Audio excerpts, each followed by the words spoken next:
Voilà, que la paix et que la grâce de notre Seigneur et Sauveur Jésus-Christ vous soient tous accordés dans vos maisons. Nous revenons encore sur notre message sur le leadership concis, précis, clair et exemplaire. Ici, à l'image de Paul. Paul, c'est un vrai leader.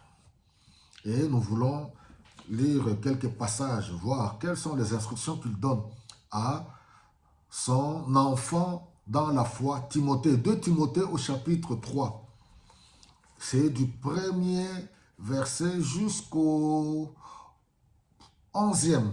Mais rapidement, je prends d'abord le verset 10. Écoutez ce que Paul dit à Timothée.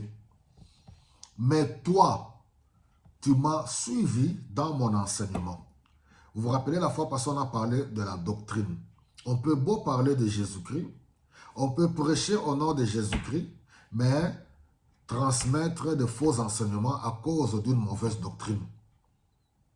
Parce que nous avons dit que la doctrine, ce sont toutes ces vérités basées sur les Saintes Écritures. Tous ces enseignements qui tirent leur source dans les Saintes Écritures. Et il faut le transmettre convenablement selon l'inspiration du Saint-Esprit. Oui, on peut avoir l'apparence, l'extérieur ou l'étiquette de chrétien avec toutes les tendances que nous connaissons, mais étant même honnête, mais être dans l'erreur. Alors, Paul dit ici, mais toi, tu m'as suivi dans mon enseignement, ma conduite. Il faut bien ouvrir les yeux, mes bien-aimés. Mes intentions. C'est-à-dire que nous qui nous tenons devant les gens, nous pouvons les influencer en bien ou en mal. Ceux qui nous observent, s'ils ont les discernements, ils vont voir, ils vont écouter les hommes. Mais au fait, aujourd'hui, comme nous avons un peuple, le peuple a toujours été faible. Le peuple a toujours été ignorant. Le peuple a toujours été manipulé. Et nous sommes dans ce siècle. Parce que le contexte ici dit dans les derniers jours. Il donne une liste de choses qui vont venir, que nous allons voir dans les derniers jours. Les derniers jours, nous voyons depuis la venue de Jésus-Christ, sa résurrection jusqu'à ce jour. Tout ce temps, nous le comptons dans les derniers jours. Alors, je continue, il dit, tu as suivi ma conduite, mes intentions, ma foi, ma patience, mon amour, ma fermeté. Je vous ai dit que Paul, c'est un leader exemplaire. Il a un leadership précis, concis.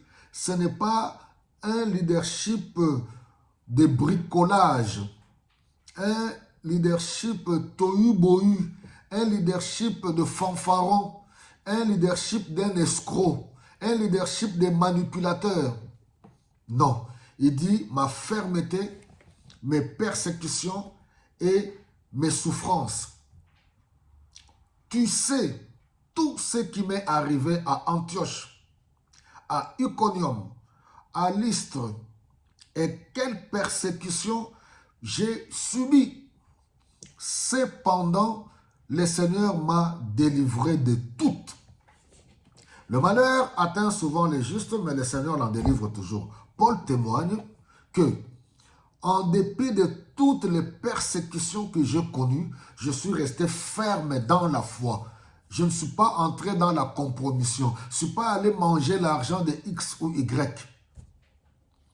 Et Dieu m'en a délivré, sans exception.